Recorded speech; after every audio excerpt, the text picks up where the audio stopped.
Hey, it's your Couch Rider Raven. Just checking in for a second. I'm in Louisiana, but you know what? It's cool. Glad to be here, and glad to actually shout out to y'all. Sorry I didn't have a show the other night, but it's a glorious day. It's a glorious day. The last couple of days been so good. You know why? Because the Chiefs lost. Yes, I'm excited.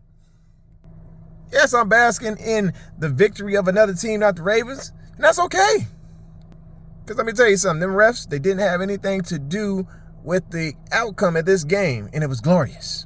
I told everybody before the week of Super Bowl started, I said, look, it's going to have to be a blowout. I said the Eagles got to blow them daggone Chiefs all the way out if they plan on winning the game, because if it's a close game, then the refs will decide it. It's like boxing. You cannot let it go to the cards. I'm scrolling down my timeline. I'm seeing Chiefs players cry on the sidelines. And I'm seeing a lot of us laughing and smiling and dancing and looking at two short videos with midgets, and all this is just magical. But then I had to sit back and think about it. I was like, those guys truly believed that they worked their butts off harder than everybody else in the league to get where they were to try and get a three-peat. I say that because that is an internal perspective from the Chiefs and the Chiefs fan standpoint. That is not the objective view. Even our view is really not the objective view, but what we see from an outside perspective is that there were games that were handed to those Chiefs. There were games and calls that were made in critical situations. Y'all can talk about how many penalties who had for, the stats as far as who had the most penalties for in the league, and the Chiefs were 17th. But we're talking critical situations, critical downs that could have turned the outcome of a game. That is where the refs got engaged to determine the outcome of those games. So going back to those Chiefs that you see crying on the sideline in their photos and stuff, like I said, internally, they think they worked hard. They think they deserve to be there.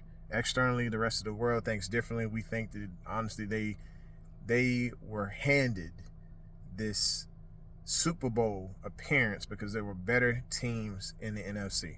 And I'm talking about the Bills. I'm talking about the Ravens. Now, of course, when it comes down to it, the Baltimore Ravens didn't get it done. We did not get it done.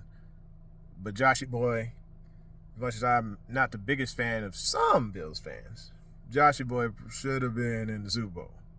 Just saying. So to see Patty Mahomes get beat up the way he got beat up, it was something he deserved all season. To see the lack of phantom 15-yard roughing the passer penalties because the ref let those boys play, it was a glorious, beautiful day in the neighborhood. Every big-time hit Pat took, I just smiled a little bit more. It was so great. And yeah, we support the Eagles. Go Birds. It may not be our birds, but, we're excited to see Jalen Hurts get a monkey off his back because this dude been hated since his college career. And sure, we're going to see Chiefs fans mad, and they're going to try to bring up the last two championships and how they're great and how great Pat Mahomes is. And there's nothing we can't take that away from. They won those two championships. They did what they do. They did what they did to get there. 3 championships. They did what they did to get there. And for those, I was like, hey, you know what? They fought hard. They got there. But I'm glad this year was not awarded to them just to say, hey, we're meeting the standard of, basically changing history for their three-peat, because they wasn't earned this year. And this year, coming, the 2025 season, the Chiefs on the Ravens schedule. It's fantastic. I cannot wait to go down to Kansas City and watch Baltimore wipe their feet at the door, get some good barbecue, and shove their foot up them would-be 3-time champions. But and I'm hoping it's mid-season. I'm hoping it's not the first game of the year, because we want to be ready. We want to be at our best, and we want to see the Chiefs at their best. Bring all of those guys back, because we want our lick back. This is your Couch Rider Raven saying, 2 claps, fade to black.